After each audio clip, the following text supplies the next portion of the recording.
নমস্কার নমস্কার নমস্কার নমস্কার নমস্কার নমস্কার নমস্কার নমস্কার নমস্কার নমস্কার আপনাদের সবাইকে নমস্কার জানাচ্ছি, সবাইকে অজস্র শুভ কামনা জানাচ্ছি, সবাইকে স্বাগত জানাচ্ছি আজকের এই শরণাগত অনুষ্ঠানে এবং সবাইকে শুভ সকাল জানাচ্ছি। শুভ হোক, চারপাশে যা কিছু সব শুভ হোক। আজ শ্রী শ্রী নৃসিংহ চতুর্দশী ব্রত, শ্রী শ্রী নৃসিংহদেবের আবির্ভাব ও পূজা, সায়ংকালে প্রহ্লাদ ও বিষ্ণু পূজা, শ্রী শ্রী উমা ও মহেশ্বর ব্রত, সায়ংকালে শ্রী শ্রী উমা ও মহেশ্বর পূজা। আর আজকের দিনেই প্রয়াত হয়েছিলেন আমাদের দেশের প্রধানমন্ত্রী ছিলেন রাজীব গান্ধী 1991 খ্রিস্টাব্দে। এবারে বেনি মাধব শীলের পঞ্জিকা অনুযায়ী আজকের দিনটার কথা বলবো। আজকে 7ই জ্যৈষ্ঠ 1431, ইংরেজির 21শে মে 2024, মঙ্গলবার। সূর্যোদয়ের সময় ভোর 4:57, সূর্যাস্তের সময় সন্ধে 6:11। আজকে ত্রয়োদশী, নক্ষত্র চিত্রা। আজ জন্মে তুলা রাশি, শূদ্রবর্ণ, মতান্তরে ক্ষত্রিয় বর্ণ, রাক্ষসগণ। প্রাতঃকালে 5:14 গতে দেবগণ।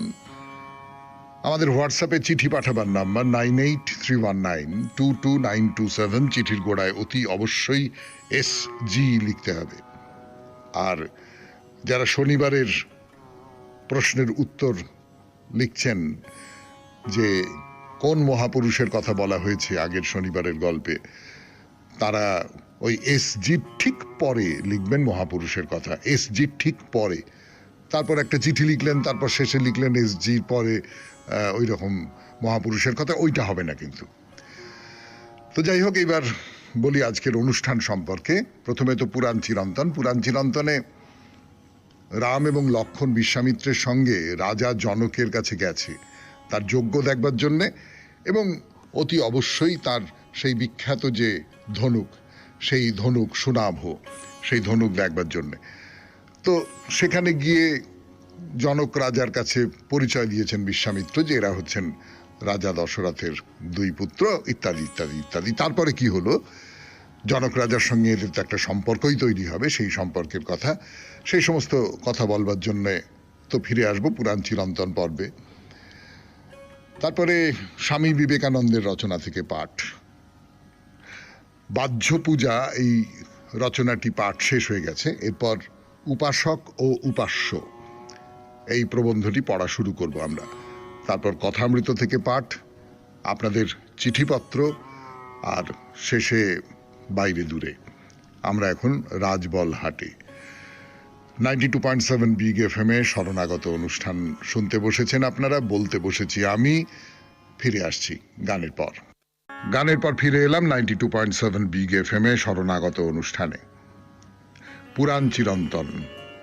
পুরাণ চিরন্তনে রাম লক্ষ্মণ বিশ্বামিত্রকে নিয়ে জনক রাজার কাছে গেছেন তার যজ্ঞ দেখবার জন্যে। তার যে বিখ্যাত ধনু সুনাভ, সেই সুনাভ যেটা মহেশ্বর স্বয়ং দিয়েছিলেন তার পূর্বপুরুষকে, সেই সব দেখেছেন।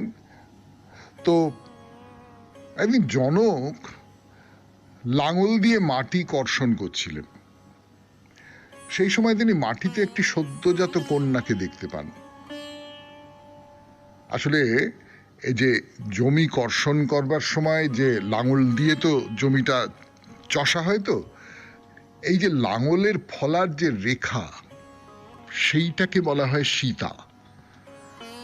তো ওই যে জমির মধ্যে যখন মাটির নিচে ওইরকম খুঁড়তে খুঁড়তে খুঁড়তে খুঁড়তে হঠাৎ একটা মেয়ে, সবে জন্মেছে একটা মেয়ে, তাকে জনক রাজা পেলেন। তখন ওই লাঙলের ফলার থেকে পেয়েছেন বলে তার নাম দেওয়া হলো সীতা। তো স্বভাবতই তাকে জনক রাজা তুলে নিয়ে এলেন, তুলে নিয়ে এসে নিজের কাছে রেখে মানুষ করতে লাগলেন। এটা হচ্ছে পুরাণের গল্প। কিন্তু এর একটা ব্যাখ্যা করেছেন রবীন্দ্রনাথ ঠাকুর। রবীন্দ্রনাথ ঠাকুর মনে করেছেন যে এইটা আসলে একটা রূপক। আসলে এর আগেও একদিন বলেছিলাম আপনাদের যে জনক রাজা হচ্ছেন একজন খুব বড় মাপের কৃষিজীবী মানুষ, এবং এই যে লাঙলের ফলার মধ্যে থেকে তিনি কন্যাকে পেলেন, দেখুন জমিকে কিন্তু চিরকাল নারী বলে কল্পনা করে এসেছি আমরা। এই জমির ওপর বৃষ্টিপাত হয় এবং সেই বৃষ্টিপাতের ফলে ফসল হয়, সন্তানের জন্ম হয়, অর্থাৎ জমি হচ্ছে নারী। জনক রাজার এই যে লাঙলের ফলা থেকে যে সীতা উঠে এলো, সে আসলে ফসলের কথা বলা হচ্ছে সীতাকে, তাই প্রায় বলা যেতে পারে ফসলের দেবী। তো যাই হোক, সে তো ব্যাখ্যা, পণ্ডিতদের ব্যাখ্যা, সেই পণ্ডিতদের ব্যাখ্যা ছেড়ে দিন, আমরা বরং পুরাণের গল্পের মধ্যেই চলে আসি। সীতা তো বড় হয়, তো বিয়ের বয়স হয়েছে, কার সঙ্গে বিয়ে দেওয়া হবে? অপূর্ব রূপবতী সেই নারী সীতা, নানান গুণ তার সঙ্গে কার বিয়ে দেওয়া হবে? জনক রাজা ভাবছেন, তো তার মনে হলো যে সত্যিকারের একজন বীর, তার সঙ্গে সীতার বিয়ে দিতে হবে। সত্যিকারের বীর কি করে বোঝা যাবে? ওই যে ধনুক আছে, ওই যে হরধনু আছে, হরধনু বলতে পারেন বা সুনাভ বলতে পারেন, যা কিছু বলতে পারেন, সেই ধনুকে যে গুণ পরাতে পারবে তার হাতেই আমি সীতাকে সমর্পণ করব। শুনছেন পুরাণ চিরন্তন, জনক রাজার কথা, সীতার কথা। এই গল্প আপনাদের জানা, তবু আবার নতুন করে বলছি জনক রাজার পরিচয় দেবার জন্য। ফিরে আসছি গানের পর 92.7 বিগ FM এ শরণাগত অনুষ্ঠানে। যা বলছিলাম আপনাদের, যে জনক রাজা বললেন যে আমার এই হরধনুতে গুণ পরাতে পারবে তার হাতেই আমি আমার কন্যা সীতাকে তুলে দেব। তাই এই চারপাশে ঘোষণা হয়ে গেল। সেই ঘোষণার থেকে আবার চারপাশে মানুষজন জানতে পারলো যে এইরকম একটা জনক রাজা বলেছেন যে হরধনুতে গুণ পরাতে হবে। তো চারপাশ থেকে প্রচুর সমস্ত রাজা এলো, রাজপুত্র এলো হরধনুতে গুণ পরাবার জন্যে। কিন্তু ওরে বাবা, শিবের দেওয়া ধনুক, সে বেদম ভারী, তারা কেউ সেই ধনুক তুলতেই পারছে না। তো তুলতে না পারলে তো আর কিছু করবার নেই। জনক বললেন যে না বাপু, তাহলে তো হলো না, তুমি তো সীতাকে পেলে না, তুমি তো এ বিয়ে করতে পারবে না, বলে তারা ফিরে টিরে যেতে লাগলো। তখন এই যে রাজাদের প্রত্যাখ্যান করা হয়েছিল, বলা হয়েছিল যে না তোমরা ফিরে যাও, তারা সকলে একজোট হলো। মানে আমি একটা মেয়েকে বিয়ে করবার জন্য গেলাম, গিয়ে দেখলাম যে সেটা আমি পারলাম না, আমার অযোগ্যতা, আমি পারলাম না, যে শর্তটা দেওয়া হয়েছিল সেই শর্তটা পূরণ করতে পারলাম না, এতে তো আমার খুব মানে লাগে। এইবারে প্রত্যাখ্যাত রাজারা সবাই একসঙ্গে হয়ে গেল, একসঙ্গে হয়ে গিয়ে মিথিলাপুরী আক্রমণ করলো, যে জনককে ধ্বংস করে দিতে হবে, সমস্ত মিথিলাপুরী ধ্বংস করে দিতে হবে। তখন জনক রাজা তপস্যা শুরু করলেন, দেবতাদের সন্তুষ্ট করলেন। দেবতারা তখন সন্তুষ্ট হয়ে জনক রাজাকে চতুরঙ্গ সেনা প্রদান করলেন। চতুরঙ্গ সেনা, সে প্রভূত পরিমাণে বীর, তারা অসম্ভব শক্তি তাদের। সেই শক্তির কাছে ওই যে প্রত্যাখ্যাত রাজারা যারা একজোট হয়েছিল তারা পরাস্ত হলো, মিথিলা রক্ষা পেল। তা জনক বলছেন যে আমি রাম লক্ষ্মণকে এই ধনুকটা দেখাবো, এবং যদি রাম এই ধনুতে গুণ পরাতে পারে তাহলে আমার মেয়ে সীতাকে তার হাতে আমি তুলে দেব। তো জনক রাজা এই আদেশ দিয়েছেন, সেই মহাধনু সেটা রাজসভায় আনা হলো। সে ধনুটা কিরকম বড় তার একটা আন্দাজ সেটা আমি দিই আপনাদের, পুরাণে আছে। সেটা হলো, এই যে ধনুক যেটা আছে সেইটাকে তো বয়ে নিয়ে আসতে হবে। বাঁ হাত দিয়ে তুললাম, ডান হাত দিয়ে তুললাম, নিয়ে চলে গেলাম, ব্যাপারটা এইরকম নয়। কিন্তু কতজন লোক বহন করে নিয়ে এলো বলুন তো? 5,000 মানুষ। 5,000 মানুষ হেইয়ো হেইয়ো হেইয়ো হেইয়ো করতে করতে সেই হরধনুটা নিয়ে রাজসভায় এনে রাখলো, রেখে হাঁপাতে লাগলো। তা জনক রাম লক্ষ্মণ আর বিশ্বামিত্রকে ধনুকটা দেখিয়ে বললেন, এই হচ্ছে সেই শ্রেষ্ঠ ধনুক যা সকলের কাছেই পূজ্য। সীতার পানি প্রার্থী হয়ে যে সমস্ত রাজারা এসেছিলেন তারা কেউ এই ধনুক তুলতে পারেননি। কোন দেবতা, কোন রাক্ষস, কোন যক্ষ এতে স্বর সংযোজন করতে পারেনি। আপনাদের অনুমতি নিয়ে এই ধনুক এই সভায় আনা হয়েছে, আপনারা চেষ্টা করে দেখুন। চেষ্টার ফল কি হয়েছিল আপনারা সকলে জানেন, কাজেই আজকে আর বলছি না, আবার বলবো আগামীকাল 92.7 বিগ FM এ শরণাগত অনুষ্ঠানে। আপাতত গানের পর স্বামী বিবেকানন্দের রচনা থেকে পাঠ। উপাসক ও উপাস্য, স্বামী বিবেকানন্দের রচনা থেকে পাঠ 92.7 বিগ FM এ শরণাগত অনুষ্ঠানে। মানব প্রকৃতির যে দিকটি অধিকতর বিশ্লেষণাত্মক আমরা উহার আলোচনা করিতেছিলাম, এখন আমরা আবেগ প্রধান দিকটি দেখিব।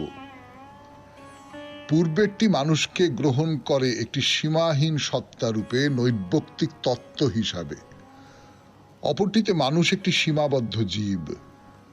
কয়েক ফোঁটা চোখের জল বা কয়েকটি দীর্ঘশ্বাসের জন্য প্রথমটির অপেক্ষা করিবার সময় নাই, দ্বিতীয়টি কিন্তু ওই অশ্রুবিন্দু না মুছিয়া দিয়া, ওই বেদনার ক্ষত আরোগ্য না করিয়া অগ্রসর হইতে পারে না।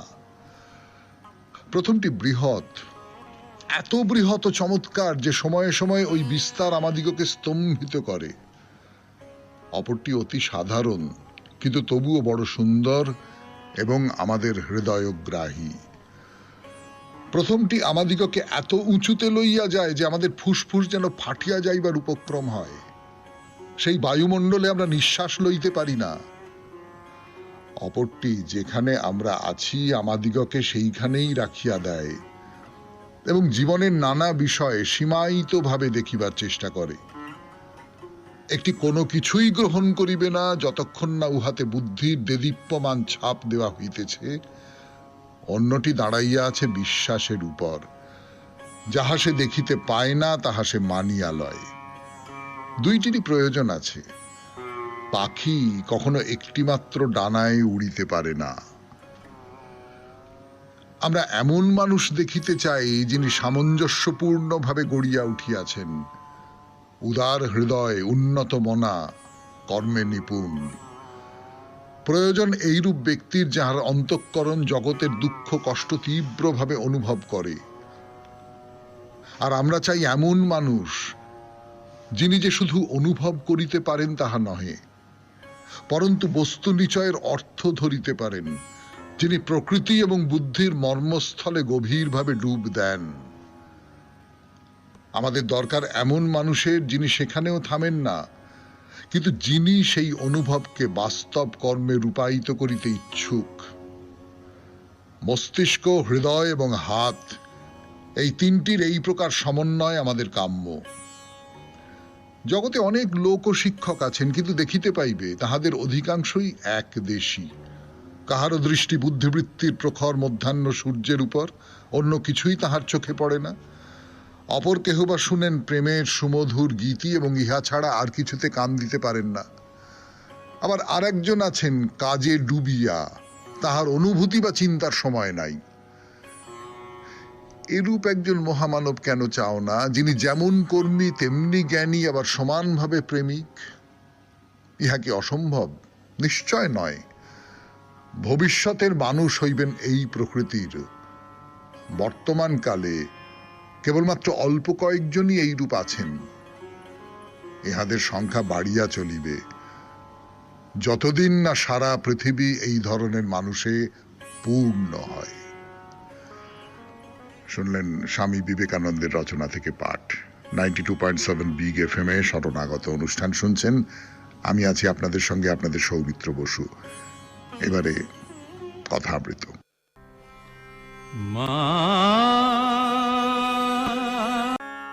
গানের পর এবার কথামৃত থেকে পাঠ 92.7 বিগ FM এ শরণাগত অনুষ্ঠানে। ঠাকুর আর তার সঙ্গে যারা আছেন, তার শিষ্য, তার ভক্ত, তার অনুরাগীজন যারা আছেন, তাদের নিয়ে বসে আছেন ঠাকুর, কথা বলছেন। আর সেই সমস্ত কথা আমি পড়ে পড়ে পৌঁছে দিচ্ছি আপনাদের কাছে। তার সঙ্গে হয়তো আমার একটা দুটো কথা জুড়ে দিচ্ছি, এবং নিশ্চয়ই আপনারাও সেই সমস্ত কথার সঙ্গে আপনাদের যে অভিজ্ঞতা, আপনাদের যে ভাবনা চিন্তা সেইগুলো জুড়ে যাচ্ছে আপনাদের ভেতরে। এইরকম করেই ঠাকুরের কথা নতুন থেকে নতুনতম হয়ে ধীরে ধীরে ধীরে ধীরে চারপাশে ছড়িয়ে পড়ছে। তো এই যেটা কথামৃতে আছে যে মহিমাদি ভক্তের সঙ্গে ঠাকুর কথা বলছেন, বাচ্চা ছেলের মতন করে কথা বলছেন, বালকের মতো হাসছেন, কথা বলছেন।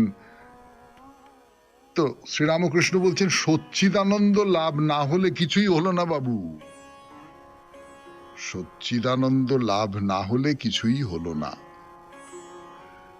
আমাদের তো সচ্চিদানন্দ লাভ হয়নি, হওয়ার যে খুব সম্ভাবনা আছে এমনটাও আমাদের প্রায় কারুর ক্ষেত্রে নেই। আমাদের কিছুই হলো না, কিন্তু আমাদের পক্ষে সুবিধে যেটা সেটা হচ্ছে যে সচ্চিদানন্দ লাভ হলে যে কি হয় সেইটা আমরা জানি না।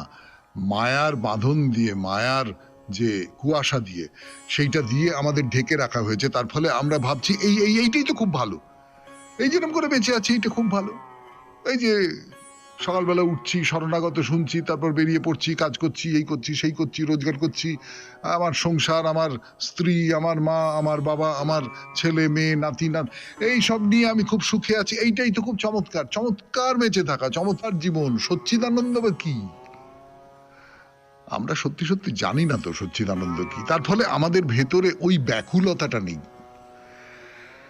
আমি যদি কোনো একটা ভাবে বুঝতে পারি যে না, এই যে যেটায় আছি তারপরে আরো আরো আরো জায়গা রয়েছে, আমি একটা বনের মধ্যে রয়েছি, সেখানে খুব ভালো চমৎকার চমৎকার সব গাছ রয়েছে ইত্যাদি ইত্যাদি, তার থেকে আমি হয়তো রূপোর বনে চলে যেতে পারি, তারপরে সোনার খনিতে চলে যেতে পারি, তারপর হীরের খনিতে চলে যেতে পারি, এরকম চলে যেতে পারি।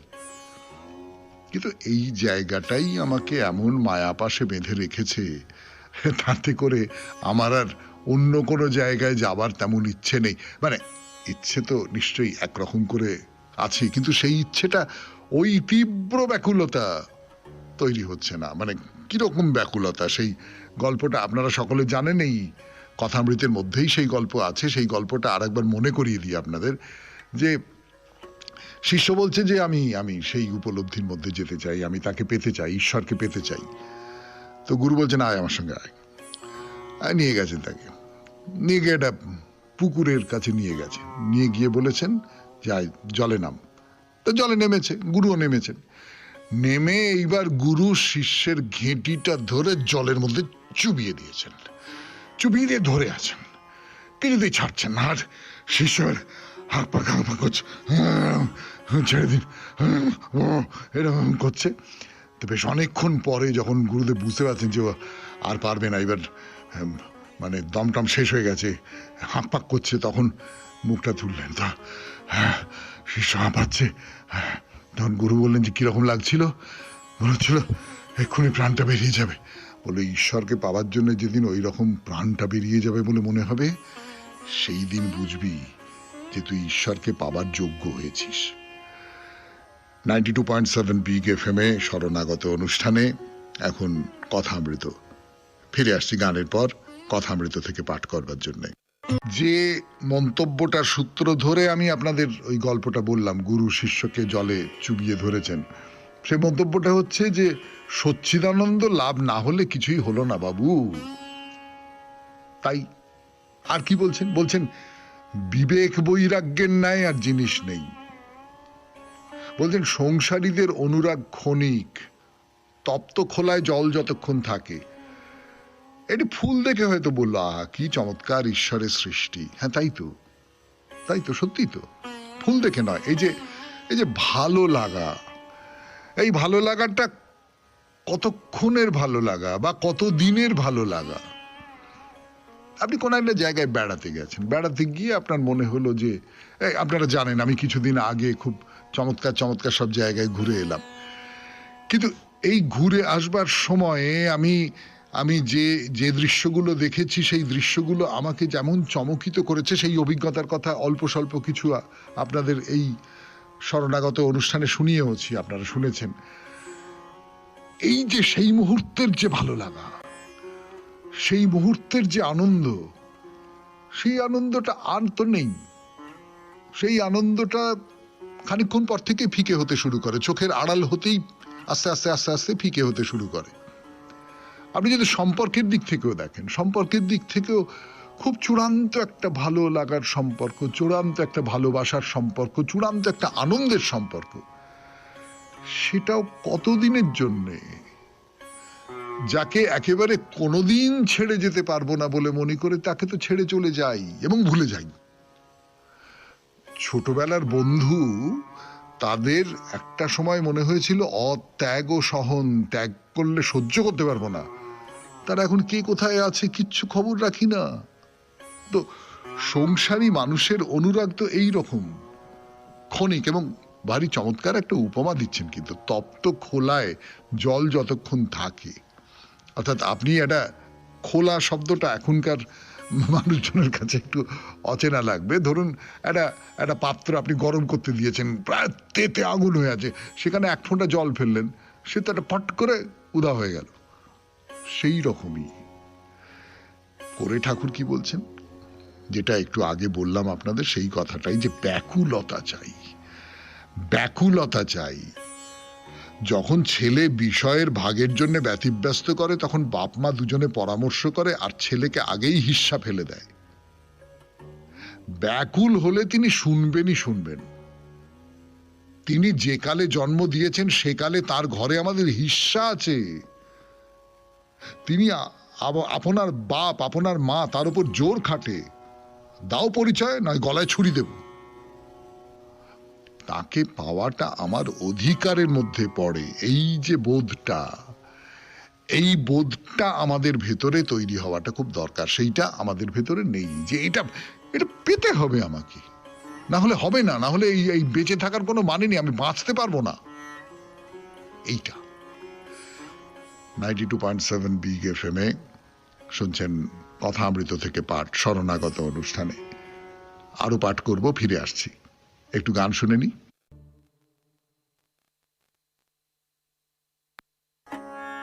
ঠাকুর বড় চমৎকার বলেছেন, আপনাদের শোনালাম তো একটু আগে 92.7 বিগ এফএম এ শরণাগত অনুষ্ঠানে, যে এটা এটা ছেলে যখন বিষয় ভাগের জন্য ব্যতিব্যস্ত করে, তখন বাপ মা দুজনে পরামর্শ করে ছেলেকে আগেই হিস্সা ফেলে দেয়, নে এইটা তোর সম্পত্তি, নে।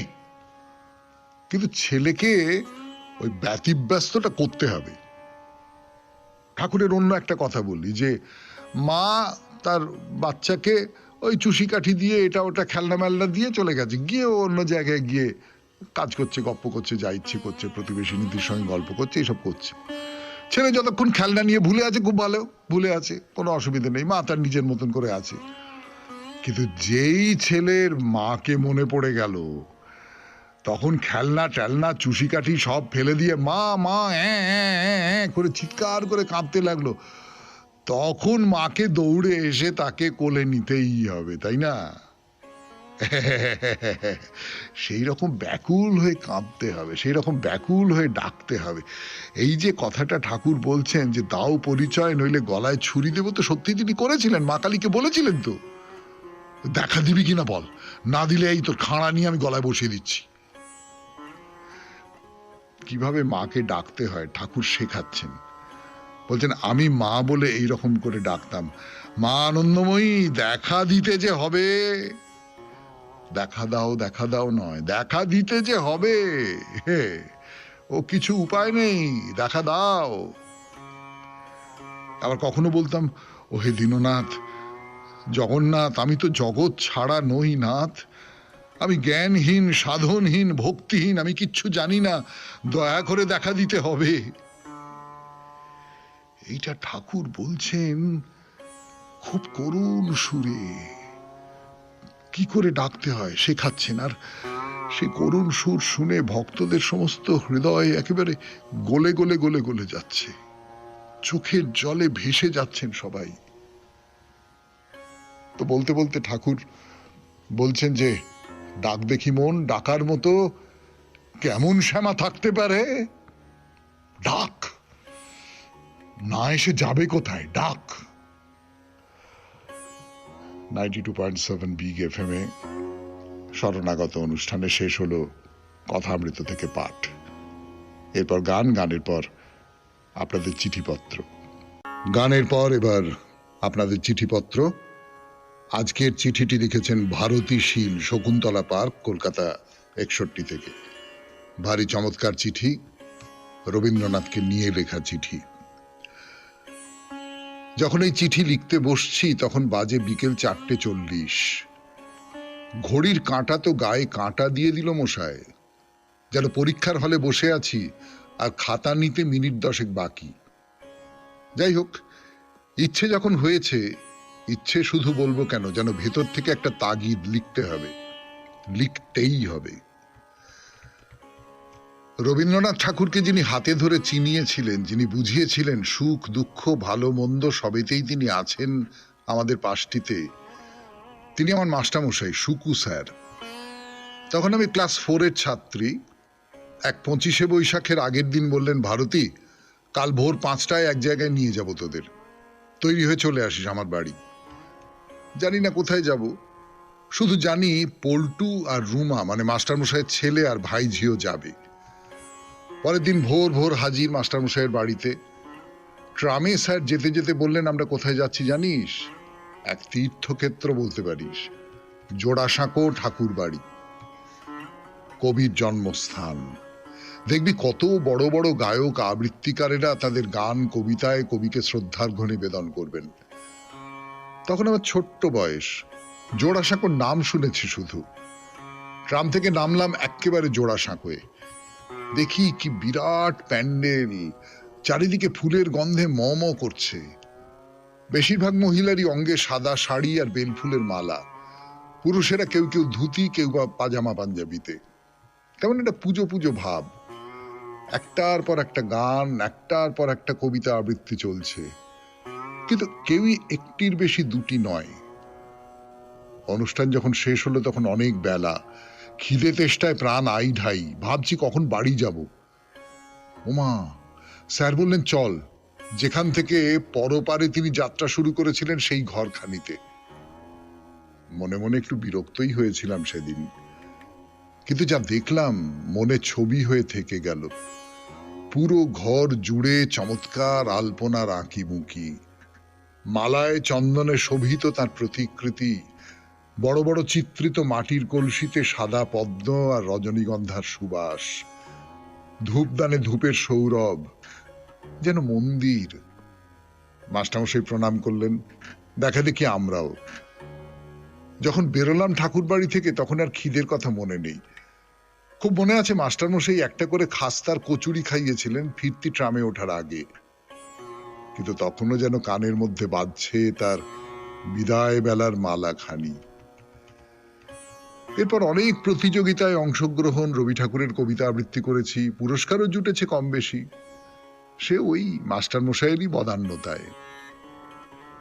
জানি না স্যার আপনি কোথায় আছেন, যেখানেই থাকুন আমার বিনম্র প্রণাম আপনাকে এই অমূল্য রত্নখনির সন্ধান দেবার জন্য। ভারতীশীল, শকুন্তলা পার্ক, কলকাতা 61। ভারতী দেবী, বড় ভালো লাগলো আপনার এই চিঠিটা। আমি আপনার মতো অত কম বয়সে নয়, কিন্তু স্কুলে একটু উঁচু ক্লাসে উঠবার সময় একা একা, একা একা মানে বাড়ির বড়দের হাত ধরে নয়, বন্ধু বান্ধবেরা মিলে, 2-3জন বন্ধু, তারা মিলে জোড়াসাঁকো ঠাকুর বাড়িতে চলে যেতাম গান শুনবার জন্য। সেই অনেকের গান শুনেছি, অনেকের আবৃত্তি শুনেছি। পরবর্তীকালে চাকরি সূত্রে ওই জোড়াসাঁকোর যে প্রভাতী অনুষ্ঠান, তাতে আবৃত্তি যারা করবেন তাদের নির্বাচন করবার দায়িত্ব ছিল আমার উপর। সেই কাজও করেছি বেশ অনেকদিন ধরে। আর ওখানে যাওয়াও হয়, মানে প্রতি বছরই 25শে বৈশাখ ওখানে যাই আবৃত্তি করবার জন্য।